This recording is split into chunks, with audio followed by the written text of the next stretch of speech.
The station drifted in silence. Orbiting a dying star at the edge of mapped space, Outpost Kepri 9 wasn't meant to host anything important.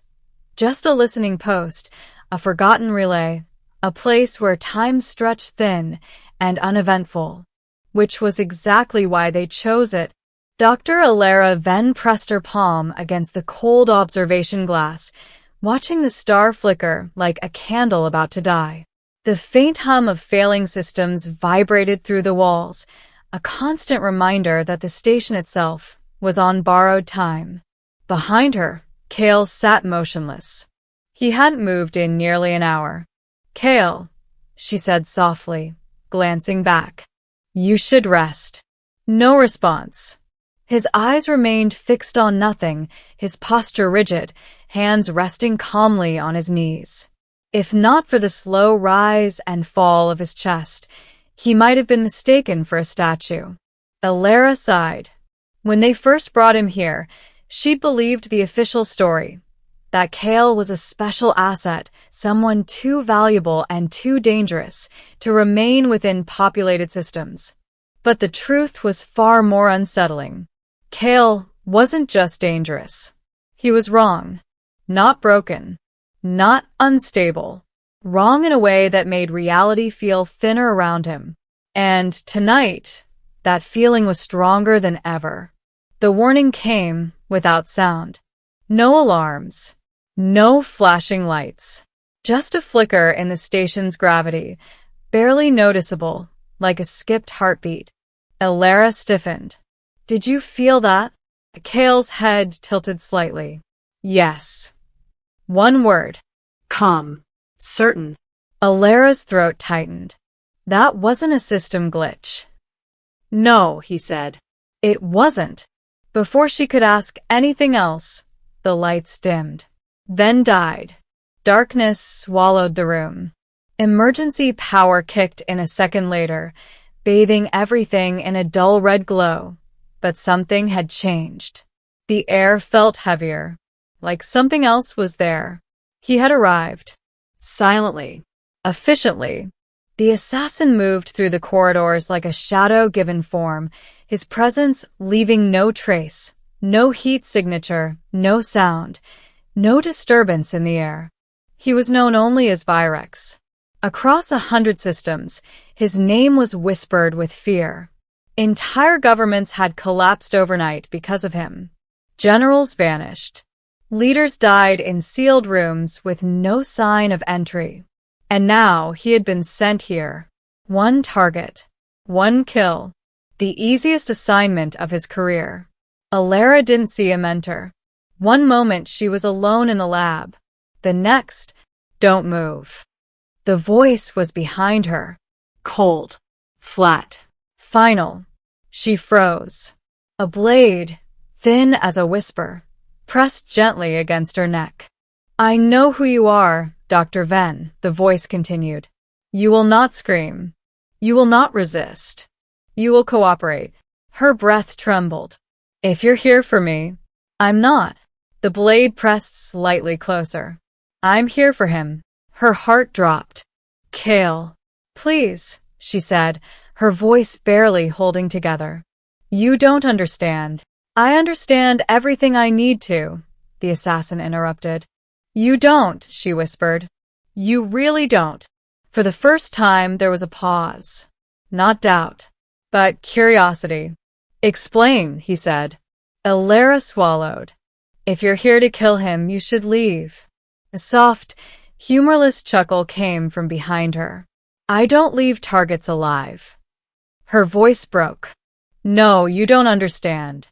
The blade lifted slightly from her throat. "Then help me understand." She closed her eyes and said the only thing she could. "He's not something you can kill." The assassin stepped back. "Stay here," he said. Alara didn't argue, because she knew it was already too late.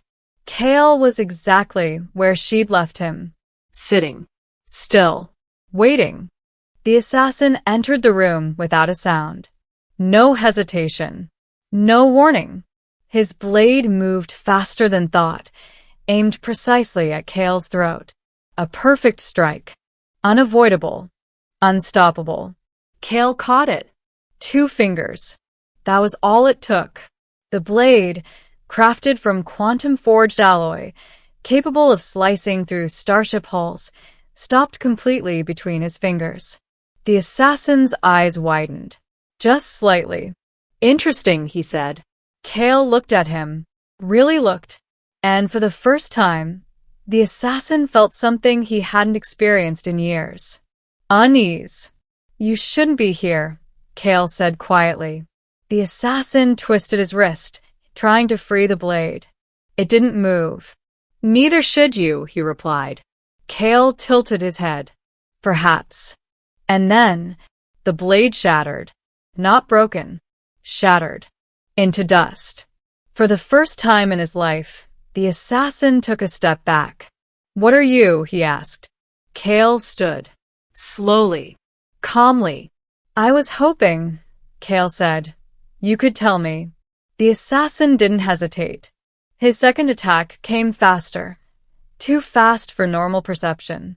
A cascade of strikes, each one lethal, each one perfectly calculated.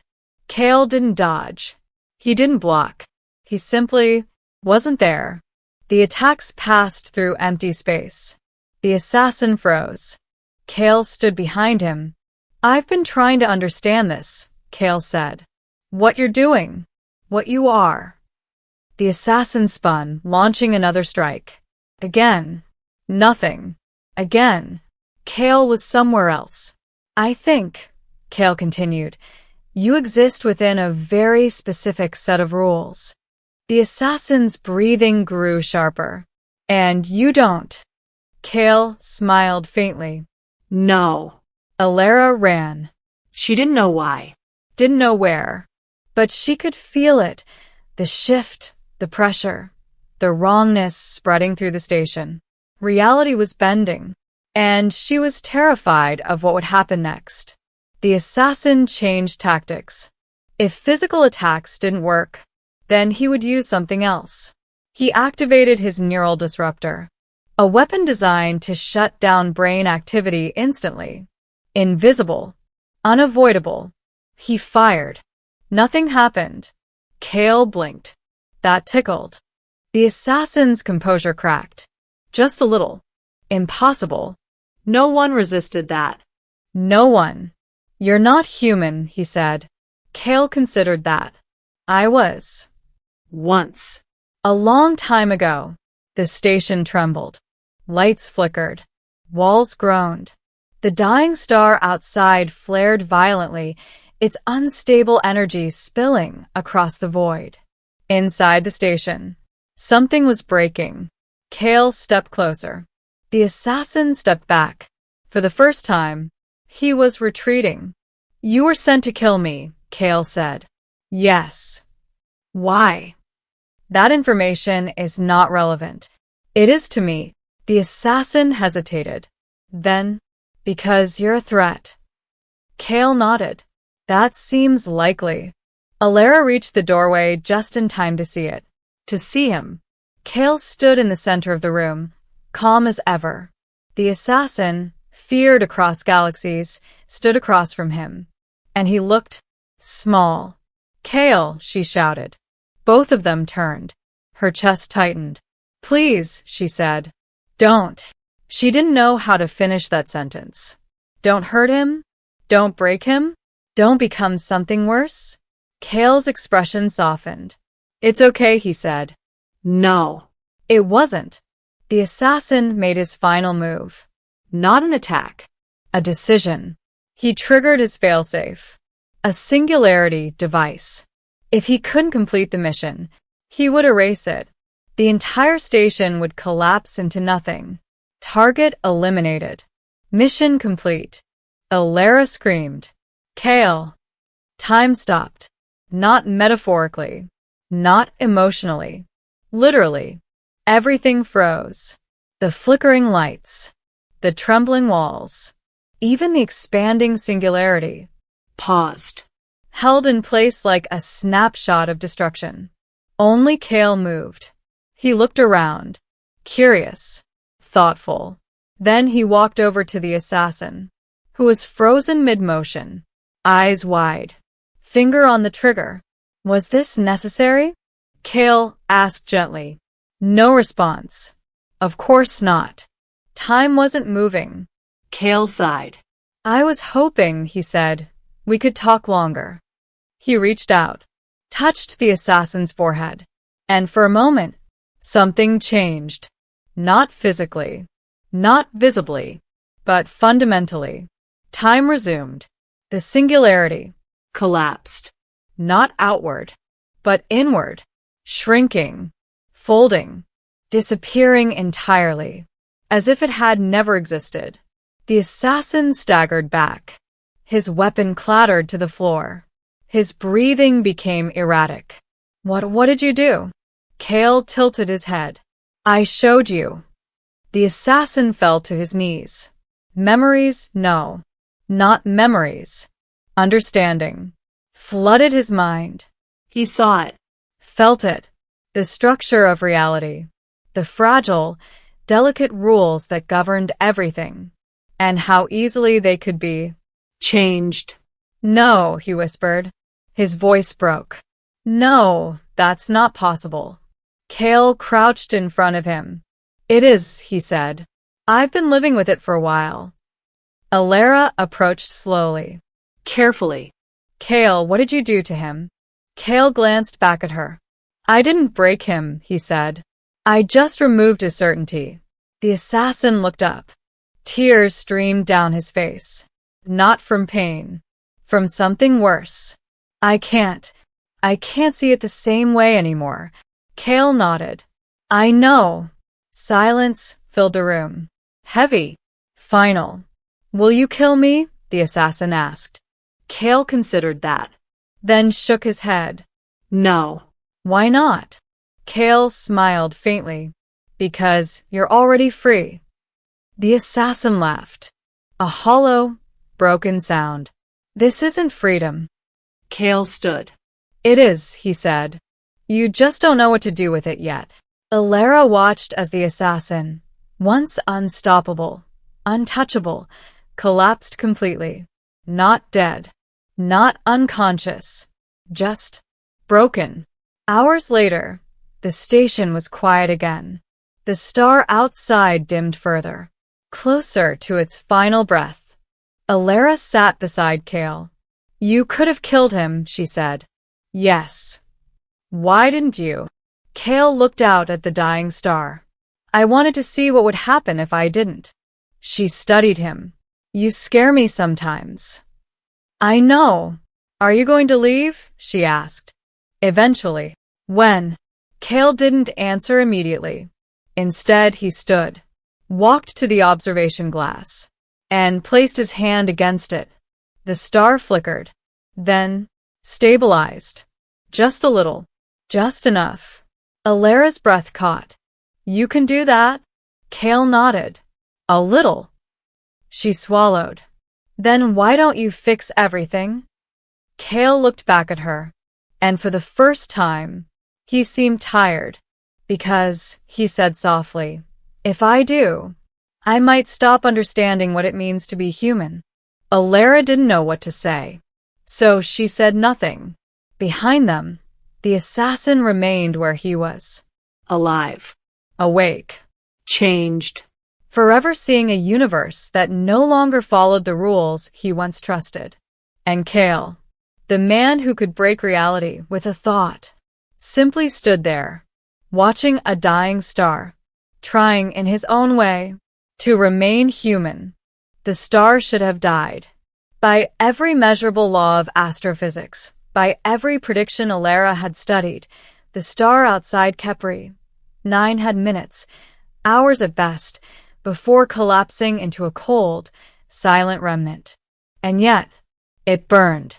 Not brightly, not normally, but stubbornly, like something refusing to let go. Alara stood at the observation window, arms folded tightly, her eyes scanning the data projections floating beside the glass. It's stabilizing, she whispered. Behind her, Cale didn't respond immediately. He stood in the same place as before, still, quiet, distant, but something about him had changed. Not outwardly, but she could feel it, like a tension, like someone holding themselves back. "You're doing this," she said, turning to him. Cale tilted his head slightly. "Not exactly. That's not an answer. It's the only honest one I have." She walked toward him, frustration creeping into her voice. "You touched a dying star, and now it's hesitating. That's not exactly, Cale. That's you." Cale looked at his hand, flexed his fingers slowly. "I didn't fix it," he said. "I just gave it time." Alara stared at him. "You gave a star time." Cale nodded. "Yes." Behind them, a quiet sound echoed through the room. A soft movement. Both of them turned. The assassin Virex was standing. Unsteady, but standing. Alara tensed instantly. "Cale." "It's all right," Cale said gently. Virex didn't reach for a weapon. Didn't attack. Didn't even look at them right away. Instead, he stared at his own hands, turning them slowly, as if expecting them to disappear. "I can still see it," he said. His voice was hollow. Shaken. Every structure, every pattern, every rule holding everything together. He looked up, and for the first time, there was no arrogance left in his eyes. Only fear. "Make it stop," he whispered. Alara felt a chill run down her spine. "Cale, what did you do to him?" Cale stepped forward. "I showed him the truth." "That's not the truth," Virex snapped suddenly, panic breaking through. "That's madness." Cale shook his head. No. "Madness is believing the universe is simple." Virex staggered back, gripping his head. "I can't focus. I can't not see it." Alara's voice softened, despite herself. "What do you mean?" Virex laughed weakly. "You ever look at a wall and suddenly notice every crack?" He looked at her. "Now imagine you can't stop seeing the cracks in everything." Silence fell. Heavy. Uncomfortable. Cale watched him carefully. "I can take it away," he said. Virex froze. Hope flickered across his face. "Do it." Cale didn't move. Alara looked between them. "Cale." "I can take it away," Cale repeated. "But you won't be the same." Virex's jaw tightened. "I'm already not the same." "You'd forget," Cale said quietly. "Not just this, but everything that led you here. You'd lose more than pain." That made Virex hesitate. Alara stepped closer. What would he become? Cale answered simply. "Someone else." The room fell silent again. Virex closed his eyes. For a long moment he said nothing. Then, "Leave it." Alara blinked. "What?" Virex opened his eyes again. Still shaken. Still broken. But steadier. "I'll keep it." Cale studied him. "Why?"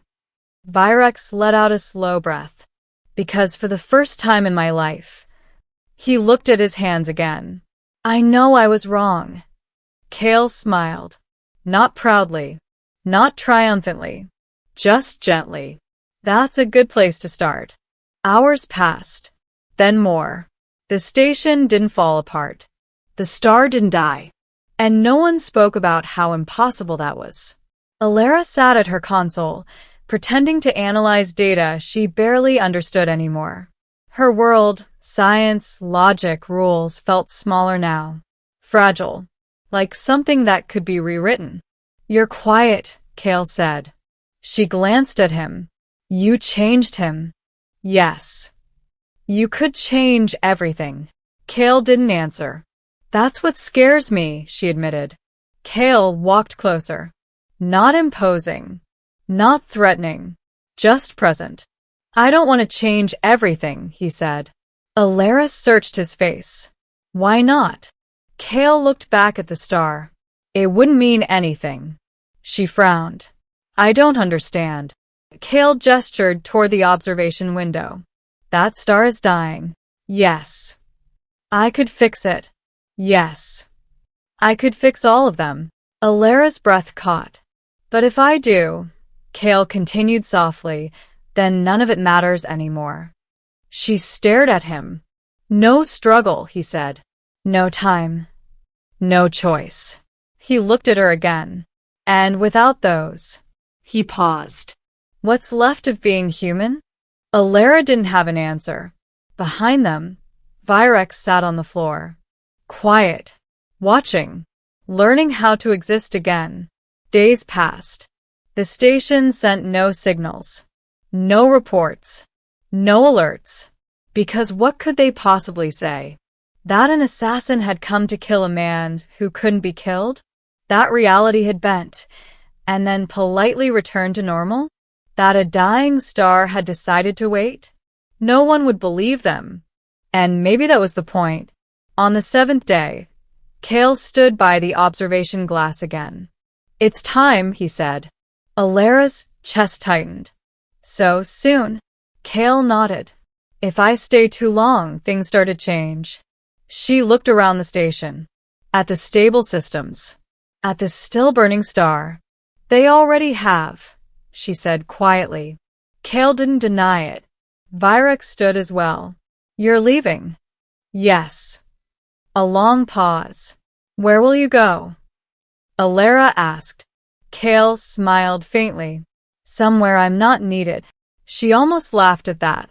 That place doesn't exist. Kale's expression softened. I hope you're wrong.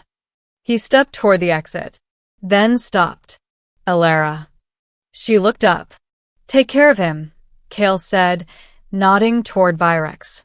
Alara raised an eyebrow. The galaxy's most feared assassin? Kale shook his head. Not anymore. Virex didn't argue. Kale turned back toward the door. Kale, Alara called. He paused.